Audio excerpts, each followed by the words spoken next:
Eh ben, ça y est, on y est. Hein. La guerre commerciale déclenchée par Trump commence à faire dévisser les bourses américaines, notamment entre 3 et 4% de baisse depuis 48 heures sur le marché américain. Bonjour Wilfried. Bonjour, bonjour David. Wilfried Galland, dites-moi, ce début de correction, là on peut le dire, c'est la faute de Trump. Là, hein. Encore que ce matin, ça rebondit pour d'autres raisons sur les marchés boursiers européens. Ouais, sur les marchés boursiers européens. Ce qui est très intéressant, c'est qu'en fait, on s'aperçoit que les marchés, ils ont véritablement peur aujourd'hui que le cycle économique se renverse.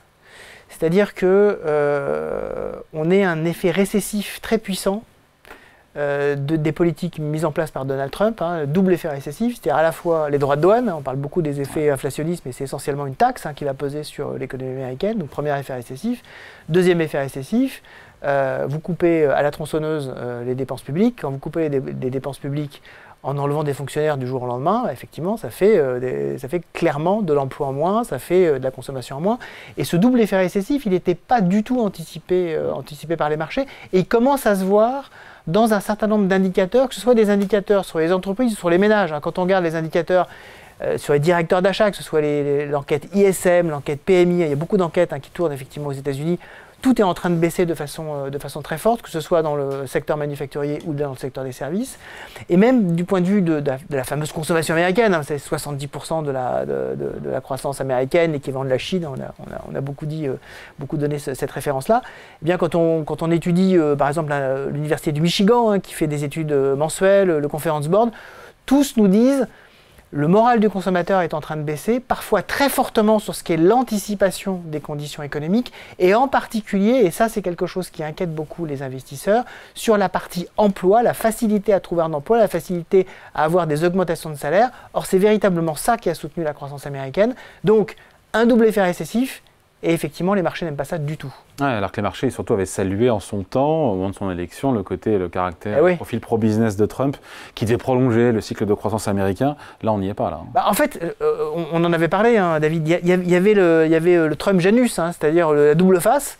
On avait d'un côté le Trump réganien, salué par les marchés, c'est-à-dire celui qui voulait baisser les impôts, déréglementer, être dans un monde de liberté. Ça plaisait beaucoup aux marchés.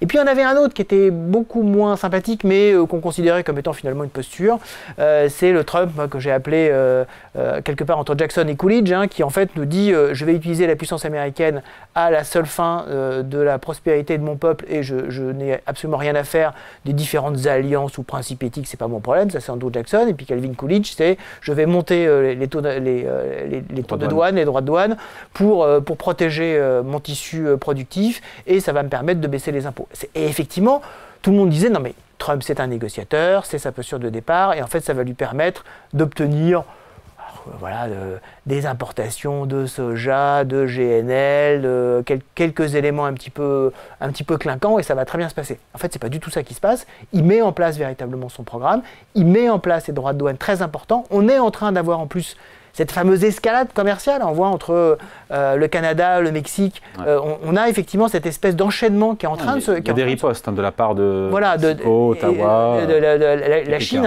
Et d'ailleurs, ce matin, dans le Financial Times, on avait les représentants de l'association américaine des producteurs de soja qui disaient attention, en fait, ce n'est pas quelque chose avec lequel on peut s'amuser, puisque Donald Trump a dit c'est bon, amusez-vous avec les fermiers américains, vous pourrez produire. Il dit nous, en fait, on va avoir des relations commerciales qui vont se fermer, on va avoir des marchés qui vont se fermer, et on va se retrouver uniquement avec notre marché intérieur qui est incapable d'absorber notre production, et donc on va avoir des baisses de prix, ça va être très récessif. C'est ça qui est en train de se passer aux États-Unis. Et effectivement, on commence à avoir véritablement des inquiétudes à ce sujet-là. On a toujours cru, Wilfried, que Donald Trump était attaché à la bonne tenue des marchés boursiers, notamment évidemment américains. On l'a vu régulièrement se féliciter lors du premier mandat de records à Wall Street. Il a même ouvert une... Oui, exactement. Il a ouvert la séance juste après son élection. Il a été à Wall Street, il a ouvert la séance au Nasdaq et ensuite il a été interviewé par vos équivalents de CNBC, puisqu'il s'inspire de vous, mon cher David. Ah, bien sûr. Dans leur émission phare aux États-Unis sur les marchés financiers. Et donc on se dit que la baisse de Wall Street pourrait peut-être servir de corde de rappel. Et alors, mon sujet, je pense qu'on ne regarde pas, on n'a pas le bon angle. Tout le monde regarde le marché action. En fait, Trump 1, c'est ce qu'il faisait. Trump 1 regardait le marché action parce qu'il disait, regardez, c'est formidable, par rapport à vos plans d'épargne, vous allez gagner beaucoup d'argent. aujourd'hui, il est entouré d'une masse de conseillers, en fait, qui en fait ne regarde pas le marché actions parce que son électorat, il a finalement assez peu d'actions. Les 60-70% d'Américains qui constituent en fait ceux auxquels véritablement ils s'adressent, ils ont assez peu d'actions et ils n'aiment pas trop Wall Street. Même Elon Musk, en fait, n'a jamais été un grand fan de Wall Street. Il a parlé très souvent de retirer Tesla de la cote. Il ne parle absolument pas de mettre Grok, son outil d'intelligence artificielle, en bourse, absolument pas SpaceX de le mettre en bourse. Il se méfie énormément de Wall Street. À l'inverse, ce qu'il regarde énormément, et ce que Scott Bessent, son secrétaire au Trésor, regarde beaucoup, ce sont les taux. Ce sont les taux. Les taux, et en particulier les taux longs. Scott Bessent a dit, nous, notre objectif, c'est de faire baisser les taux longs. Or, c'est exactement ce qui se passe. Il y a 3 semaines, le taux long américain à 10 ans, il était à 4,65.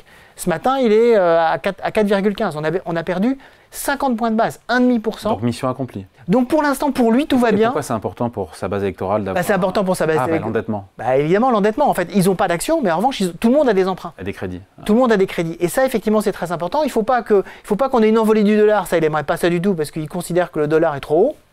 Okay. Mais surtout, il ne faut pas qu'on ait cette augmentation très forte. Et pour l'instant, en tout cas pour lui, tout va bien. Tant qu'on n'a pas d'accident de crédit, on ne va quand même pas le souhaiter, pour lui, ça ira. Donc ça pourrait continuer à dévisser sur les actions américaines sans que Trump réagisse et se calme sur les droits de douane. Le véritable sujet, effectivement, c'est ce qu'il faut regarder sur les taux d'intérêt. Le jour où on aura une adjudication de dette américaine qui se passera un peu moins bien, parce que finalement, le tissu économique américain et surtout la stabilité juridique et financière américaine commencera à poser un certain nombre de questions à de multiples investisseurs. Aujourd'hui, ça ne se voit pas du tout dans les adjudications. Ce jour-là, effectivement, il faudra s'inquiéter. On n'en est pas là et je souhaite qu'on n'en arrive pas là. Je souhaite que finalement, ce soit plutôt ce qu'on disait tout à l'heure, c'est-à-dire son entourage de deuxième ou de troisième niveau, l'association des fermiers américains, ceux qui effectivement s'occupent du tissu industriel profond, qui commencent à dire « attendez, on commence à avoir un véritable sujet ». Trump a dit « on n'a pas besoin ni du pétrole canadien, ni du bois canadien ». Quand on sait que toutes les maisons américaines sont construites en bois, oui, ils ont besoin du bois canadien. Donc attention quand même à ça, et attention aux taux surtout. Ouais, les taux longs, donc un américain, un juge de paix pour Trump, mais il ne cherche pas délibérément à faire baisser les taux longs avec sa politique. Je veux dire, quand c'est sa politique, c'est les résultats de sa politique qui angoissent, qui fait peur, qui fait baisser la confiance des ménages et des entreprises, et c'est ça qui fait baisser les taux longs. Mais tout le paradoxe est là, c'est-à-dire qu'il obtient quelque chose qu'il souhaite, mais sans vraiment le chercher non. Mais en fait, en mettant en place des politiques qui l'obtiennent pour la mauvaise raison. C'est-à-dire qu'on ne l'obtient pas parce qu'on se dit, en fait, on ne va plus avoir de tension inflationniste aux États-Unis, c'est pas la peine d'avoir des taux aussi longs. Ça, ce serait l'excellente raison. Mais la vraie raison, c'est effectivement la crainte, ce dont on disait au début de notre... Un freinage de l'activité. Un freinage, la crainte récessive. Et la crainte récessive, c'est quelque chose qui commence à inquiéter beaucoup quand on regarde, et je reviens là-dessus, les enquêtes sur les ménages américains. Aujourd'hui, on commence à avoir une crainte de récession qui est réelle. Qui dit récession, dit remontée du chômage, son électorat, je ne pense pas qu'il appréciera. Hein. Exactement. Et donc là, si on a effectivement une remontée forte et prolongée pendant 2-3 mois du chômage, je pense qu'on a probablement 2-3 mois devant nous un petit peu compliqués jusqu'à ce que les différentes oscillations de pas mal de marchés financiers commencent à être un signal suffisamment fort pour que même Donald Trump se dise « bon, ça y est, j'ai commencé à mettre en place ma politique, il est peut-être temps de passer à une deuxième phase ». En tout cas, c'est mon scénario, c'est-à-dire quelques semaines un peu plus compliquées, probablement jusqu'au début. Au bénéfice des marchés boursiers européens, qui pourraient croître tout en voyant Wall Street baisser. Les marchés européens, le paradoxe, c'est qu'aujourd'hui, c'est un peu un refuge pour les investisseurs. Attention néanmoins, on s'emballe aussi beaucoup sur des déficits budgétaires, beaucoup de dépenses publiques qui vont arriver. Il y a beaucoup de choses qui sont conditionnelles, y compris en Allemagne. Quand on regarde les déclarations, on va devoir avoir pas mal de votes là-dessus, les votes des Verts, les votes d'un certain nombre de personnes. Pour que l'Allemagne puisse s'endetter. Pour que l'Allemagne puisse s'endetter, on va devoir aller dans le détail également européen. Je rappelle que le fameux plan Renew Europe de 750 milliards d'euros, il a été dépensé à peine à 35%, alors qu'il a 4 ans, un peu plus de 4 ans aujourd'hui. Donc la clé, comme d'habitude en Europe, c'est l'exécution, être concentré sur l'exécution et avoir les yeux rivés sur l'objectif. C'est quand même un peu ce qu'on attend de l'Europe. On espère que ça va arriver. Donc c'est la fin de la ligne de miel entre Trump et la Wall Street. Absolument. On y est. On y est.